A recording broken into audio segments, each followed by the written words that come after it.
Hello, everyone. Welcome to another episode of Test, Optimize, and Scale. Excuse me, here with Andrew Geisel, co-founder and director, Citizens Coffee, with a regulation crowdfund campaign live on Start Engine right now. Citizens Coffee, breakfast and CPG brand, one of the fastest growing at that. Been to Australia, using the same type of ideologies, create amazing breakfast, amazing coffee, and a beautiful experience. So going to go in depth today with Andrew about how him and his partner, Justin, were able to create this amazing brand. Andrew, I've been looking forward to the discussion. Thanks for taking time to join the podcast today. Jason, it's my pleasure to be here. Thanks so much. Really excited. And just to kick it off, get the audience more familiar with you, what you do, what got you into the world of coffee? Where did it all begin?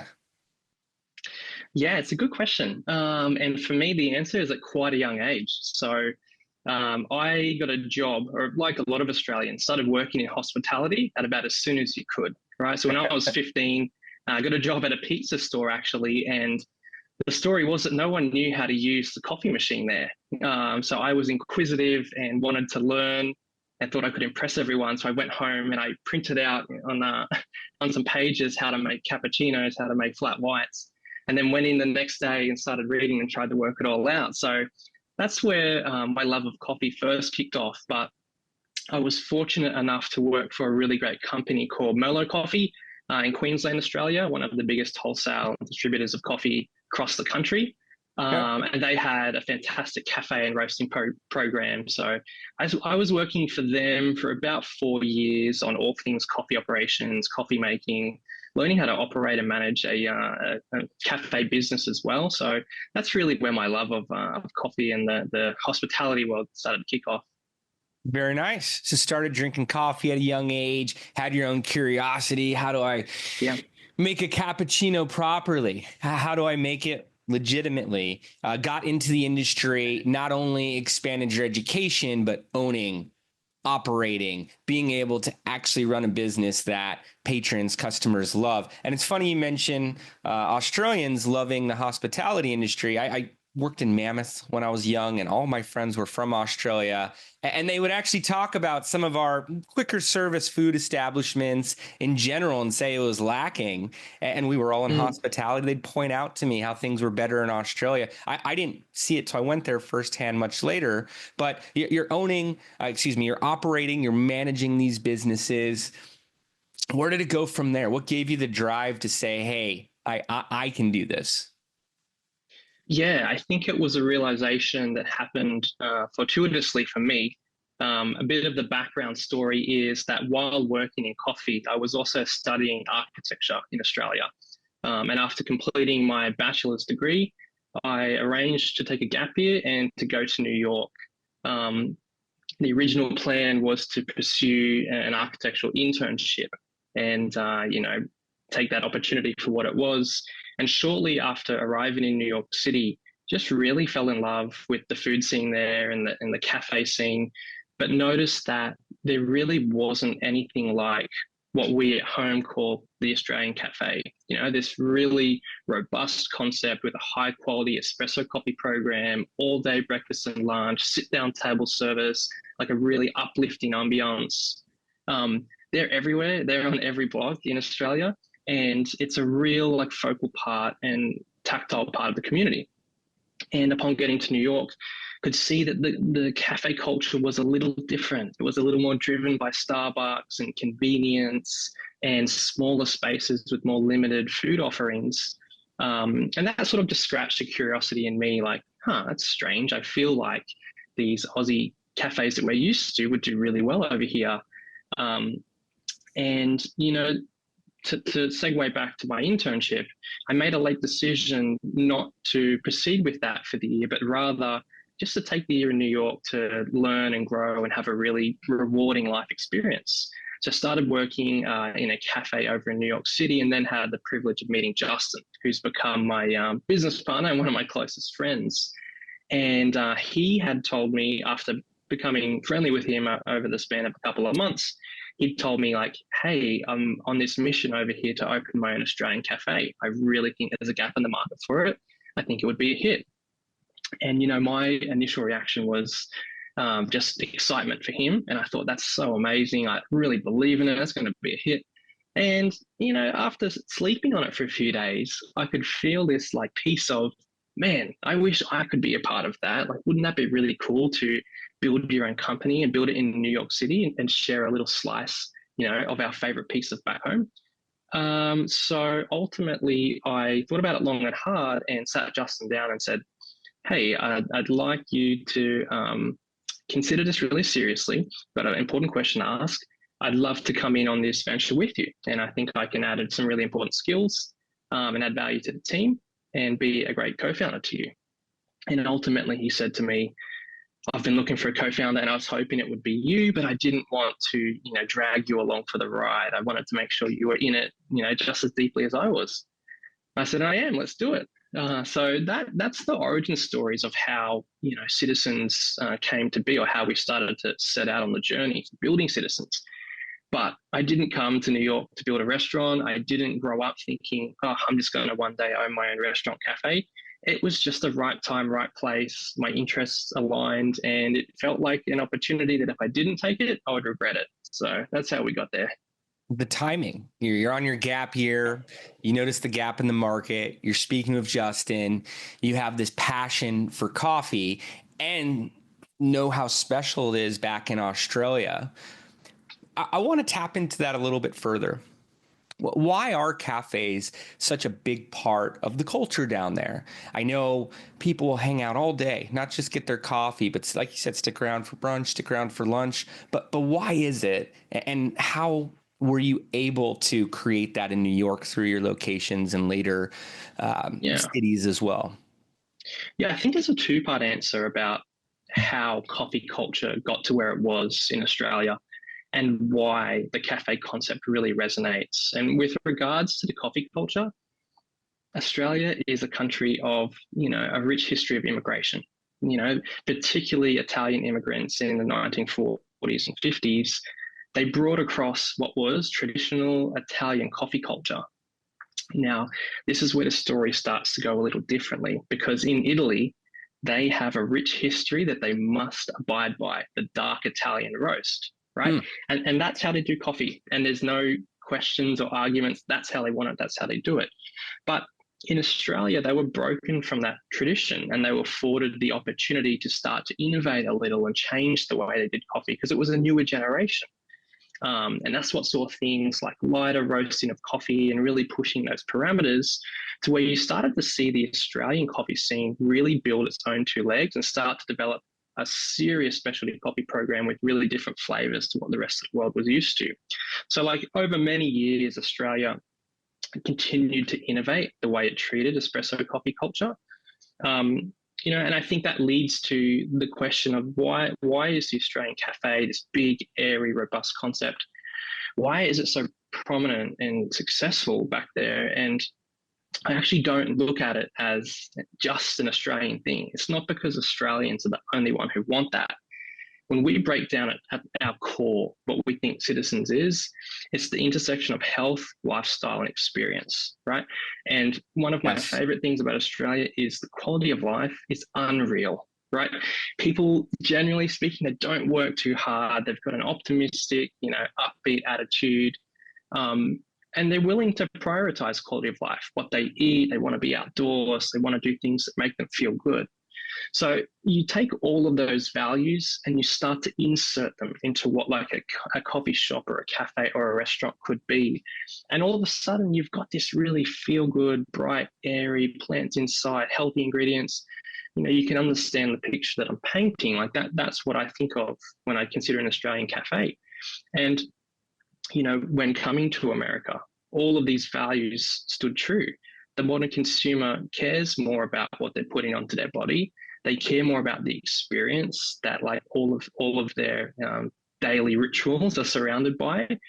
And when we started to show New York what Citizens was about and what our little piece of Australian coffee and cafe culture was about, it wasn't a thing about being an Australian cafe. It was a thing about how good this concept of like a lifestyle-driven, health-driven, food and beverage offering can be when it's made fun. Those are all the things that we really point to when we say, what are we proud of about Citizens?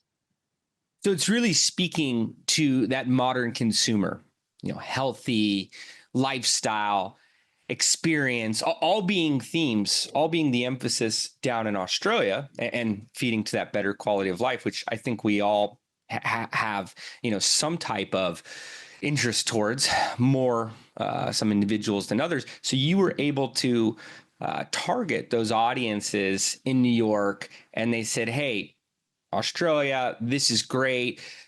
But the culture, the scene, everything that you're putting together here, this is directly in line with what I'm looking for. This speaks to me. Exactly right. We at our core, we're building for a problem that we wanted to solve for ourselves. We were saying, on this weekend in New York, if I wake up at 9 o'clock and I want to meet a friend, get a really good coffee and a breakfast and have a good chat with the server and feel at home and want to hang out there for an hour or two, where would I want to go?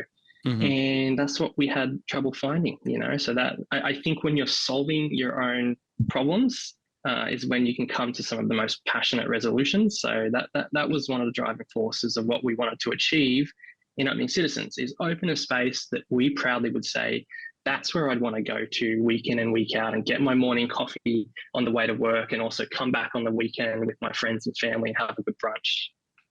Absolutely. I like the way you said that, solving your own problems leads to your most passionate solutions. You could feel it as the customer, as the client. I know I always seek out good coffee spots when I go out. You mentioned Starbucks, some of the broader chains. I know some of the pros and cons of each of these places.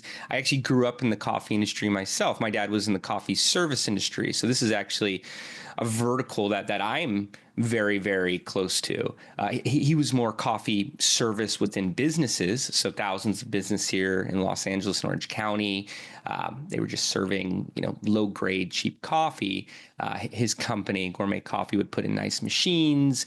They went all over the world trying to get the right, beans, and would look to spoil customers. And I believe get into some of those same areas that you were of, hey, this is a better product. It's healthier. I like what's going on here. So I would hear about all of these different trade, coffee industry, companies, factors, everything growing up. And then once I started drinking coffee, for me, it was a little bit later in my teenage years, and then really in my 20s.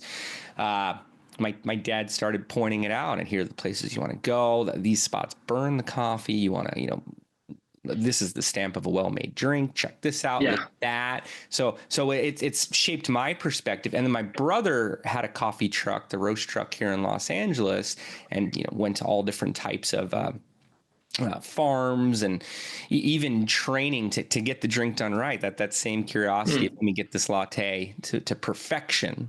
And so I try to take the same approach with my machine here at the house, but I know I'm not alone. When I'm traveling, I seek out these type of spots. People I'm on those trips with appreciate it. And I could imagine in New York City with all of the people coming through. And like you said, hey, I'm on a vacation here. I'm on a business trip. Let's get something good. Let's hang out for a few hours. Let's have food that's actually real. And like you said, healthy ingredients. You feel the difference. And I think it's more than just the product. You'd mentioned the staff, the server, what that dialogue, the overall atmosphere you're creating. It's a big deal, even in a world with a Starbucks on every block. I think for me, that's one of the fundamental pivots between what we observed in like the American coffee scene versus the Australian scene. I touched on it earlier. We had the, overarching thesis that a lot of coffee in America was just driven by convenience, right? And even the consumption culture of quickly have your percolated drip coffee in the morning, get in my cup, get it on the way to work. It's quick. It's to pick me up. And that's the part that's more foreign to us. Like, yes, caffeine has that effect on most people, but to us, that's just like the happy byproduct. The purpose of the coffee is to sit at the table with one another and have a conversation, and to have a really great experience. So, when you really shape it that way, and it's like the experience comes first, and if you're considering the product, it's not just something that's designed to be quick, cheap, and effective. Right. It's designed to be better. truly a better experience and a taste and everything that surrounds it. So like when we were considering like what is it the value that Citizens really brings to New York City, which is an amazing, one of the best cities in the world. Yes. We're like, this is the angle that we want to go towards. Let's show that coffee can be more than just a convenient way to pick you up. Mm-hmm. Mm-hmm. It's sacred. It has its whole ritual, at least for me. And when I'm making espresso in my house, or if it's a special day, I'm doing a pour over, I have my French press. And then even more so when I'm out and about. How did you guys then take the success from that first location and determine, hey, we're going to expand? And what did that look like? Yeah, I think when we began Citizens, the mission wasn't to open 40 stores across the country or beyond. That's something that I think we're in the blessed position today to be charging towards. But it really just began by, like I mentioned, creating something that we were passionate about, that we were proud of, that we wanted to share with people. Mm-hmm. And that was at Citizens of Chelsea, our first location.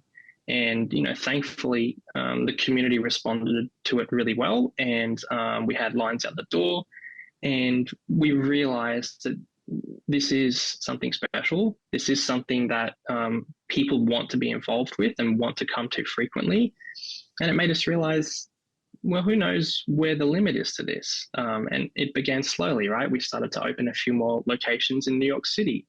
And as a founder and entrepreneur, you find that the goalposts start to change a little for what the barometer of success is. So for us, if we were doing our job really well at Cafe One, we would just focus on operating, really. Like Justin and I were there every day. We were operating the cafe, we were operating the restaurant, we were making the coffees, we were, a part of the team, we were serving tables. And I think that's really important when you're building a concept, because you need to know your business intimately. You need to know every square inch of it. And I see people in this day and age build businesses by just simply with enough funding, paying for other people to do other jobs, and all of a sudden you can connect the dots, and it's fine and it can work. But I just think there's no shortcut for actually going through the process of understanding your business that deeply and that intimately, that you're inside of it, you observe the guests, you observe the experience. So we were thankful for that beginning. And then you start getting to multiple stores, and our job as founders changes. It really becomes about how are we empowering a really fantastic team to have a consistent vision of what Citizens is, and how we're building systems and infrastructure that will make that experience really consistent for our guests. The focal point for us always has to be people. It's always our teams. It's always our guests. Because I think if you focus on the people, the other parts of it just seem to come together. If we have a really amazing, inspired, passionate team, they're going to make their guests feel happy. They're going to be passionate about the product. They're going to be engaged in a way that you can't get with with an hourly fee. So we've always got this motto that like people come first, and in doing that, obviously that's how you can get to the idea of consistent product and a consistent experience for the guest.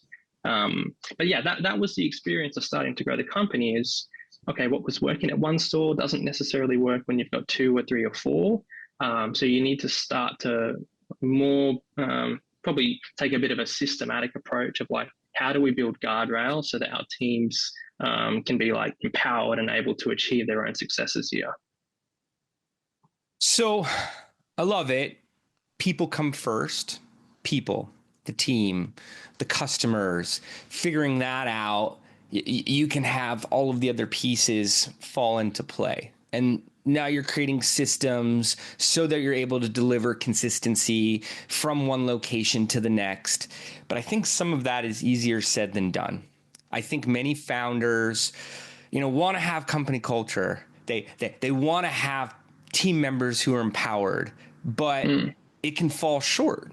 How have you guys been successful of that? How have you been able to inspire your team, mentor them so that the same outlook, the same enthusiasm you have towards the product, and not just the coffee and the food, but the entire cafe, delivers that same type of interaction for the people on the other side, for the customers? How have you been able to instill that?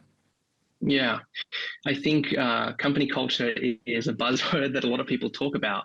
Um, and there's different ways to interpret it, and it means different things to different people. For us, company culture is not throwing a pizza party at the end of the week, right? That's great. And that is a part of it. But company culture for us is an aligned set of values and a vision, right? And the more clearly that we can share this vision and our values and who we are and who we want to be, the more clearly we can paint that, the more people are able to get on board with us, right? And we've got a couple of core values that are really, really important to us. One is passion, right? And the idea that we are really passionate about what we do. We care so much about the product that we create. And we care that people are spending their hard-earned dollars with us at our restaurants. And a value of ours is that we want to bring that passion to everything we do, right? And this goes into our training process. This goes into all of our steps of service. And bit by bit, if we can decode like what the company culture is of Citizens, we can start to make really effective decisions on everything we do, from how we want to lay out our experience, from how we want to lay out our menu, you know, from the types of people that we really want to be working here with us and wearing the Citizens badge. For us, that's what culture is. And if you can find a like-minded set of people who all agree on those values and they say, oh, that's how I feel too. I feel really passionately about this, or I've got the exact same vision as you. All of a sudden, that collectiveness and that closeness as a team really starts to dial in. Then you can achieve something really special. So for me, it's just about having a really clear set of visions and values, using those to articulate all of your decisions within the company. Every big decision you make, asking yourself, is this aligning with our culture? Is this aligning with our visions? If it is, amazing, let's double down. If it's not, or if you're questioning it, maybe we need to go back to the drawing board because we're not exactly being who we want to be here. And if you can stay true to that and find your tribe who believe the same thing, that's when you really start to hit some amazing results. Team building, aligned vision and values from the onset, having that passion in everything you do, and then having it dialed, continually asking the question, is this aligning with our values? Again, not easy to do. Sometimes it can be seamless. Very impressive to me that you're able to create that personalized experience, that customer feeling for each of your customers at each of these locations. And you guys are growing, 5 locations, more going on. You've chosen to raise capital and through crowd sales, through regulated investment crowdfunding. Why did you choose to do that? Why run on a platform like Start Engine versus just talk to a few VCs? Was it with the idea that, hey, we want to get our community involved? How did you go about choosing this vehicle? Yeah, I think it's a good question. And there's many ways in this day and age that companies can access capital for growth. So I think one of the really important surrounding questions is what's the way that's going to fit, what the company is striving to do here and the mission that we're on. When we started to unpack what Citizens is, it's about community, it's about people, it's about togetherness.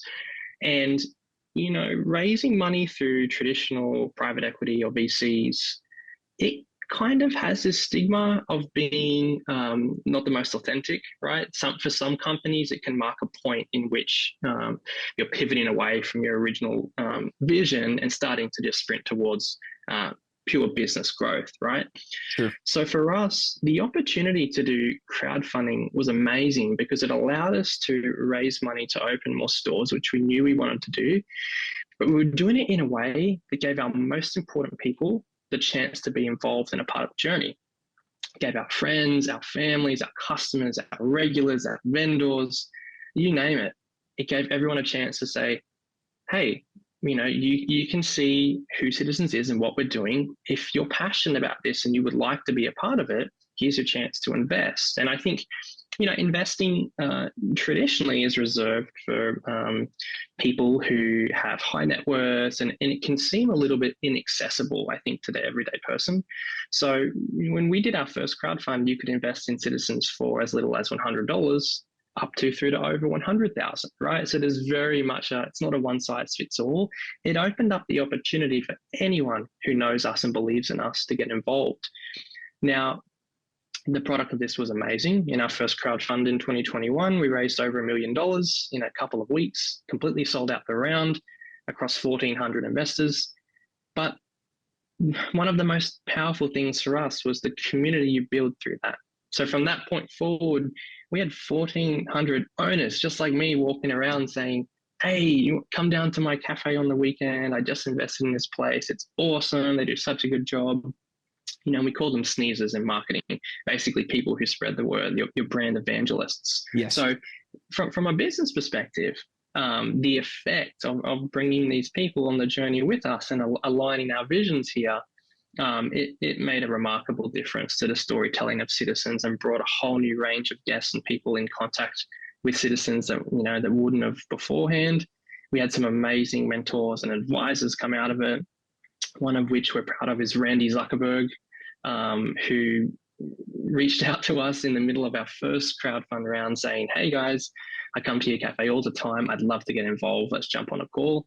To us, that was just like a pinch yourself moment because we didn't even know she was coming to the cafe, let alone to have her want to come on board in a more serious way. And, you know, today she acts as an advisor for us.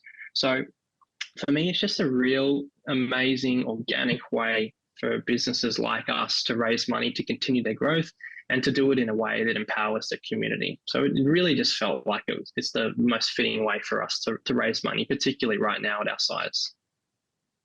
User owners, having the customers feel that togetherness with you and be able to grow with you. And like you said, the whole community. So vendors, partners, everyone who is involved, even having investors, you know, very notable at that, Randy Zuckerberg, contact you and say, hey, I want to get involved, and I'll even advise. I mean, what that means for a brand, what that means for, you know, the audience you're looking to expand into, and have those evangelists, peer-to-peer marketing on your behalf because, hey, they're owners along with you. I think that's why equity crowdfunding was, you know, created, and I think it's been a very effective tool for you guys. So I had to ask. Yeah, no, we had such a good experience the first round that we knew something that we would like to do again. And, you know, every now and then we'll put a message out to investors saying, hey, who's an expert in SEO marketing? We're dealing with this particular challenge right now. And you just realize you've got this amazing cohort of knowledge of people who are on your team who want nothing but to see you guys succeed and do well. So we found it to be so powerful in so many different ways. It's about the people, like you said. So the customers, those customers that are investors. And I think there's the aligned vision and values in the customers as well. I think you attract that. I mean, hey, I'm passionate about coffee. I try to apply that passion everywhere, and it feels off if I don't. I'll you know, go on to Google and spend extra time getting to a better cafe because of that feeling. And I imagine it's pretty similar for your audience. So they're happy to, you know, hop on the line with you or give some tips or even find ways to collaborate. Absolutely. Yeah, definitely. Amazing how it goes beyond coffee. Yeah, I mean, that was always what attracted us to what we're doing here at Citizens. Don't get me wrong, we're mad about coffee, we're mad about food. Yes. But really the MO of bringing people together and using the food and coffee as a vehicle for, you know, name your choice. If it's a social event, if it's a gathering, if it's something educational, surrounding those sorts of experiences within the house of the restaurant is really what gets us out of bed. That's what it takes. I like to say, you know, the most proactive founders have the most successful campaigns. They have the most successful raises on platforms like this. They have the most effective growth. So that feeling of getting out of the bed. What recommendations would you have for founders who are tuned in today? You know, listeners, viewers, what should they test out towards their own growth? Whether it's around the vision, around the product, around community, around growth. What would you encourage them to do after listening to this episode? Yeah, I think growing a business is a really exciting thing to do. The first piece of advice that I would give founders, and it's a piece of advice we received from one of our mentors. You need to earn the right to grow, right? And this is something that's forgotten today because there is millions of investment money thrown around, and people come up with amazing ideas and they say, "Eureka! I've got it. I can expand from coast to coast." And that's not how it works, right? Execution is everything, and you must earn the right to grow. And what that means for us, every restaurant must be better than the last. Every restaurant must have amazing reviews.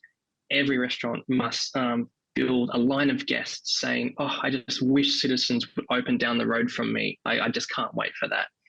That's what it means for us to earn the right to grow. So like that would be my first piece of advice is there's no inherent rush to grow and to scale. For a lot of people, it's a really attractive proposition and it is exciting.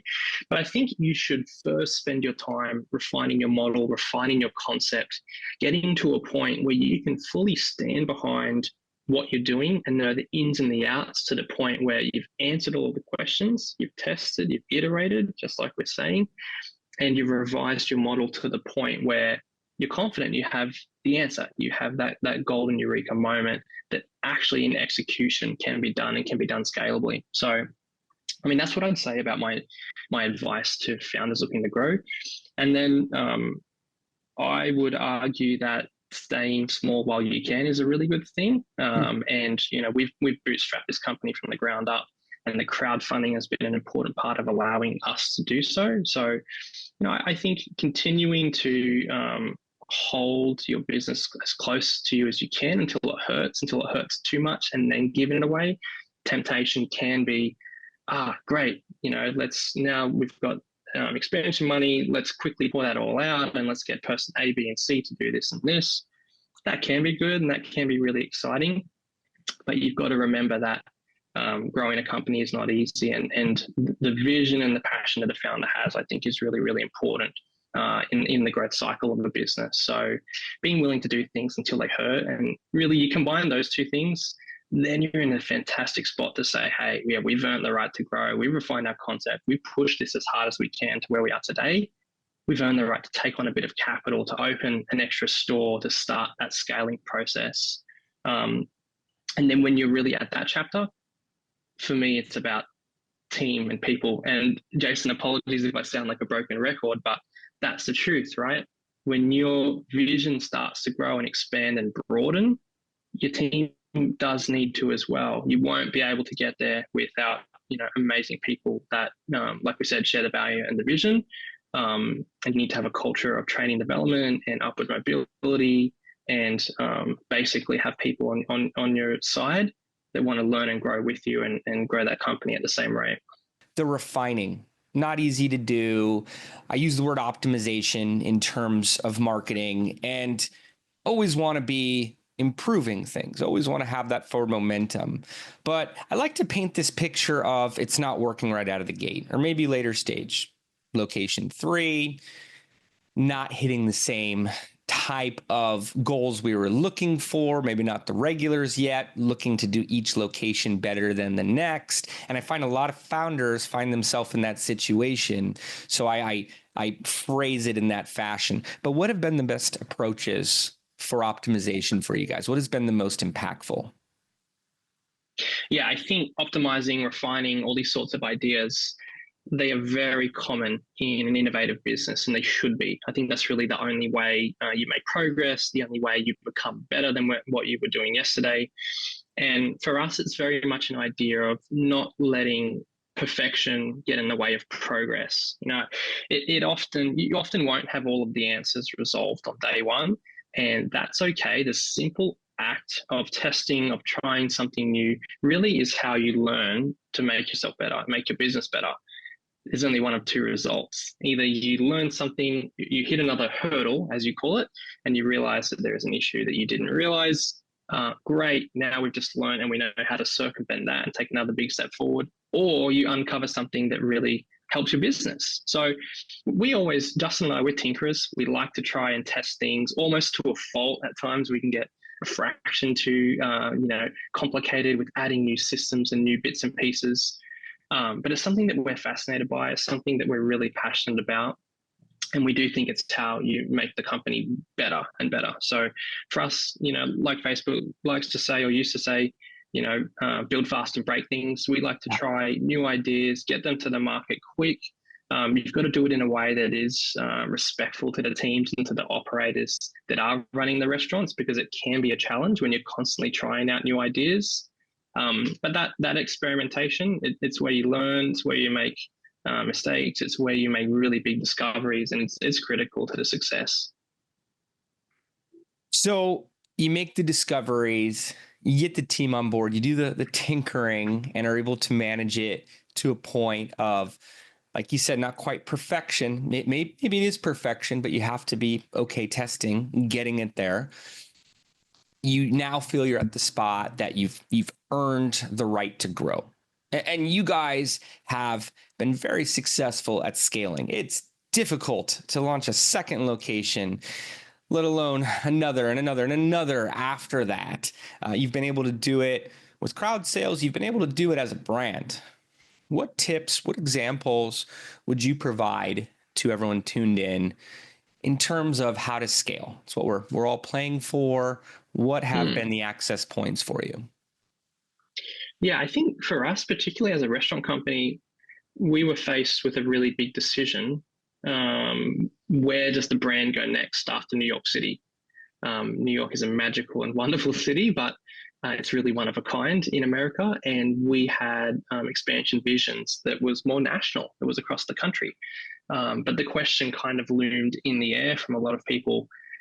Yeah, it works in New York, but what makes you think it's going to work in Texas or in Nashville, or name your other city, right? So we spent a lot of time and research in coming to a decision that we felt great about for where we'd like the brand to go next. And for us, this was a big piece of our scale vision, is that, if we could prove citizens out to work in a tier 1 city like New York, that's an amazing feat. If we can prove it out in a quickly emerging tier 2 or tier 3 city, that's a really big feat as well. And what we're really demonstrating is we're able to broaden our customer segment. And we're saying we're not just targeting this tiny, subset of people within America. We're proving that our concept is worth scaling and that it's almost a universally desired product, that everyone across the country, when given a better coffee and breakfast option, wants it. So for us, it was about doing our research and making sure that this first step outside of New York was going to be a successful one, and leaving no stone unturned in making sure that launch in Houston, Texas was going to be a hit. So we launched there in 2023, midway through, and I moved down to Houston for 1 year. I think that was a really impactful way to ensure that we're porting the company's culture correctly. To have a boots on the ground founder in the market to launch, I think was a really, really important thing that Justin and I felt passionately about. And it was making these really big decisions, not on a whim, but doing your research, understanding the growth of Texas, the economic values of why it was a fit, and then making sure that it aligns to the broader vision. So we've got this thesis that unlocking Texas will be a really unlock for us to continue further development in the South.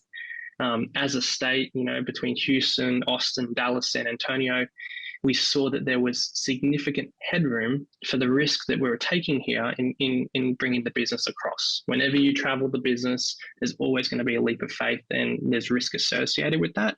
So we said, why not go to a market that really has that headroom, that you could comfortably get to 30 or 40 stores just in the state of Texas alone. So provided that significant upside that offset the risk that's involved in bringing the brand across. Calculated choices.